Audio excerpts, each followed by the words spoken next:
अस्सलामुअलैकुम बिस्मिल्लाहिर्रहमानिर्रहीम। क्लास 7 बेटा वीक 1 डे 2 में जो आपको काम दिया गया है वो ये है कि आपने क्वेश्चन नंबर 1 एंड 2 करना है। एक्सरसाइज 1A बेसिकली दोनों का क्राइटेरिया ऑफ स्ट्रैटेजी काम करने का एक ही है।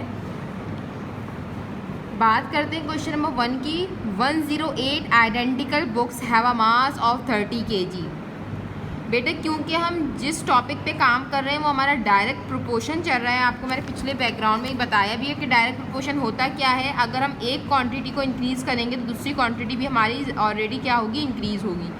इसमें दो क्वांटिटीज़ या दो चीज़ों की बात हो रही है बेटा। मेरे एक बुक की बात हो रही है और एक मास की बात हो रही है। बेटा बात याद रहे, दो क्वान्टिटीज़ की बात हो रही है, एक बुक्स और मास की। एक 108 बुक्स हैं जिसका मास है 30 kg। आपने मालूम करना है कि 150 बुक्स का मास क्या होगा। फर्स्ट वाले में आपने मालूम करना है 150 बुक्स का मास क्या होगा।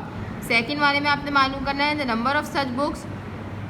अब आपने नंबर ऑफ सेकंड वाले पार्ट में बुक्स मालूम करनी है, जबकि मास आपको कितना दिया हुआ है 20 kg। तो हम फर्स्ट ऑफ ऑल पार्ट 1 की बात करते हैं।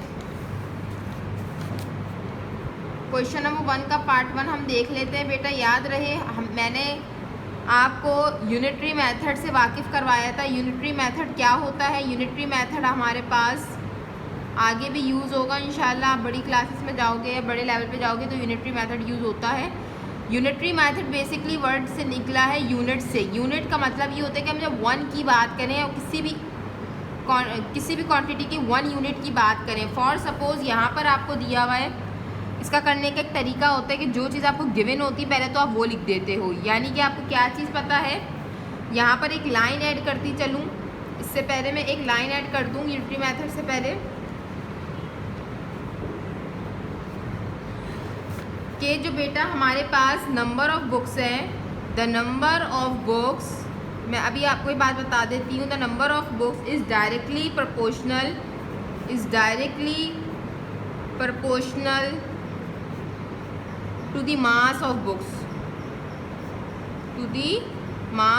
बुक्स। अब आप बोलोगे बेटा जो नंबर ऑफ बुक्स है वो डायरेक्टली प्रोपोर्शनल है मास ऑफ बुक्स की। यानी कि हम नंबर ऑफ बुक्स को बढ़ाएंगे तो हमारी मास ऑफ बुक्स क्या होती जाएंगी, बढ़ती जाएंगी। जैसे कि आपको ये बात कॉमन सी बात पता है कि अगर मैं एक बुक का वज़न मास लेती हूँ, उसका वज़न करती हूँ, तो उसका जो भी होगा फिर मैं दूसरी बुक का करूँगी, यानी मेरी 2 बुक्स हो गई। अब उनका मास ज़्यादा आएगा या कम आएगा। तो क्या देख रहे हैं आप कि एक चीज़ बढ़ा रहे हैं तो दूसरी चीज़ भी क्या हो रही है, इंक्रीज़ हो रही है। तो इन दोनों के दरमियान में जो रिलेशनशिप है वो क्या है, डायरेक्टली प्रोपोर्शनल का रिलेशनशिप है।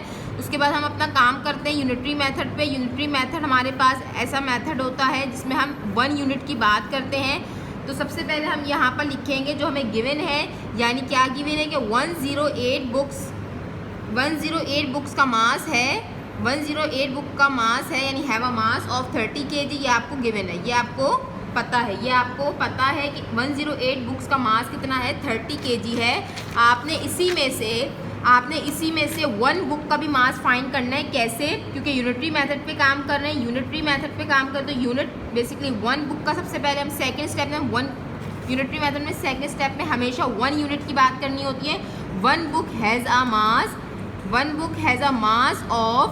अब इसको सिंप्लीफाई करने का तरीका ये है कि आपकी जो ये वाली क्वांटिटी होती है, सेकंड क्वांटिटी, इसको हम न्यूमरेटर में रखते हैं और जो ये वाली हमारी फर्स्ट क्वांटिटी होती है उसको डिनोमिनेटर में रख लेते हैं। यूनिट का यूनिट kg ऐसे ही आ जाएगा।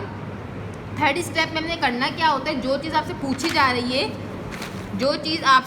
जा रही है, यानी मास ऑफ 150 सच बुक्स आपको पता है 150 है, बट मास आपको नहीं पता, मालूम करना है।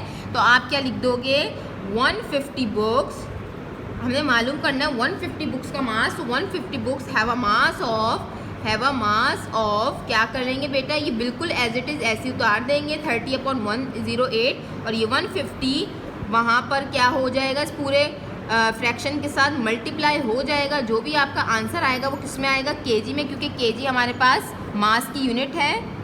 इसको सिंप्लीफाई कर लिएगा, आपके पास जो आंसर आएगा 41.66 आएगा। या फिर आप इसको होल नंबर में लिखना चाहो तो इस तरीके से आपके पास आंसर आएगा। दोनों में से कोई भी आप लिख सकते हो, कोई इशू नहीं है। होल नंबर वाला भी लिख सकते हो एंड डेसिमल वाला, कोई इशू नहीं है। बात यहाँ पर समझने की ये है बेटा, कि यूनिटरी मेथड होता क्या है, जिसमें हम 1 यूनिट पे काम करते हैं। फर्स्ट स्टेप में हम वही चीज़ बयान करते हैं जो हमें सवाल में गिवन होती है।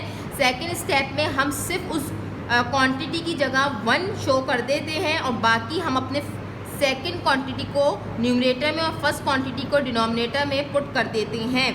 उसके बाद जो हमसे पूछा जाता है, जो हमसे थर्ड स्टेप में हम क्या करते हैं, जो हमसे पूछा जाता है, जैसे the mass of 150 such books, so you right a 150 books have a mass of what, so you put, आपने अगेन इस पूरे फ्रैक्शन को कॉपी किया एंड 150 को उससे यहाँ पर मल्टीप्लाई कर दिया and you get a answer. Second वाले पार्ट में आपके पास वही क्राइटेरिया है, the number of such books that have a mass of 20 kg। इस बार आपको बुक्स मालूम करनी है, नंबर ऑफ बुक्स, जबकि मास आपको गिवन है। तो बेटा ज़रा यहाँ पर देख लें सेकेंड पार्ट का यूनिटरी मेथड कैसे होगा।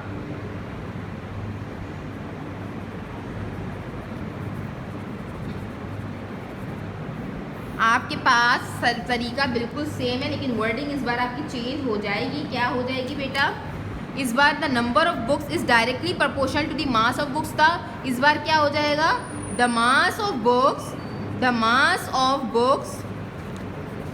Is directly proportional to the mass, यानी कि उलट हो जाएगा, रिवर्स हो जाएगा। मास ऑफ बुक्स पहले आ जाएगा, the mass of books is directly proportional to the number of books. बात याद है, नंबर की शॉर्ट फॉर्म इस तरीके से लिखते हैं, यानी सिंपल नो नहीं लिखना है वरना वो नो बन जाएगा, डॉट लगाना होता है अगर आप शॉर्ट फॉर्म यूज़ कर रहे हो। यहाँ पर एक मिस्टेक कर दी मैंने, ये 1 वाला यहीं पर ही शो करें ताकि इसका पूरा जाए। सेकंड वाले पार्ट में आपने क्या देखा है बेटा कि मास पहले आ गया है और नंबर ऑफ बुक्स एंड में चली गई हैं, तो कोई इशू नहीं है, तरीका बिल्कुल सेम है। इस बार हम मास की पहली बात करेंगे, फिर बुक्स की। इस तरफ हमने पहले इस तरफ बुक्स की बात करी थी और इस तरफ मास की, लेकिन इस बार हम यहाँ पर मास की बात करेंगे और इस तरफ बुक्स की बात करेंगे, क्योंकि हम मास और बुक्स की बात करेंगे क्योंकि हमने मास आपको गिवन है और बुक्स आपने मालूम करनी है। जो चीज़ मालूम करनी होती है वो हम इसी तरफ रखते हैं यूनिटरी मेथड में। ये कौन सी साइड है, राइट साइड पे रखते हैं जो चीज़ हमें फाइंड करनी होती है, और जिस चीज़ हमें पता होती है हम उसको लेफ़्ट साइड पे रखते हैं। बेटा यहाँ पर एक चीज़ यहाँ पर ये कर लिएगा, यूनिटरी मेथड की हेडिंग यहाँ पर ही डालिएगा, बेहतर होगा। ये फिर लाइन्स के बाद करिएगा, यहाँ पर थोड़ी एक, ठीक है। अच्छा, अब हमने करना क्या है, अब आपको ये बात पता है, इस बार क्योंकि हम उलट कर रहे हैं तो हमने मास की पहले बात करनी है, जो चीज़ हमें गिवन है, यानी 30 kg मास हमें गिवन है। कितनी बुक्स है, 108 बुक्स का, तो हम लिख देंगे 30 kg is the mass of 108 books. अब आपने 30 kg की बात कर ली, सेकेंड स्टेप में अगेन आप 1 यूनिट की बात करोगे तो 1 kg is the mass of again आपने ये न्यूमरेटर में लिखना है और ये डिनोमिनेटर में चला जाएगा, बुक्स का बुक्स एज इट इज़ ऐसे ही उतर जाएगा। थर्ड स्टेप में जो चीज़ आपने फाइंड करनी है वो देखेंगे, क्या फाइंड करना है, मास ऑफ 20 kg अगर है तो कितनी नंबर ऑफ बुक्स का होगा। तो हम यहाँ क्या लिख देंगे, मास आपको दिया हुआ है, यानी कि 20 kg is the mass of 20 kg is the mass of how many books. So you have find, you again right this fraction and 20 को हम मल्टीप्लाई कर देंगे and you get a answer जो कि हमारे पास 72 आएगा। इसको सॉल्व करके देख लीजिएगा। और क्योंकि बुक्स की बात कर रहे थे, बुक्स मालूम कर रहे थे, तो हम बुक्स यहाँ पर शो कर देंगे। बात याद रहे, यूनिटरी मेथड में सबसे पहले हमने पहले स्टेप में क्या करा, जो चीज़ गिवन है उसको लिखा। सेकंड स्टेप में उसी की जगह 1 यूनिट की बात करी, यहाँ पर क्राइटेरिया समझ में आगे कैसे लिखना है। थर्ड स्टेप में हमने क्या करना है, जो हमें मालूम करना है उसका हमने फॉर्मेट सेट करते हुए अपना आंसर देना है। जज़ाकल्लाह।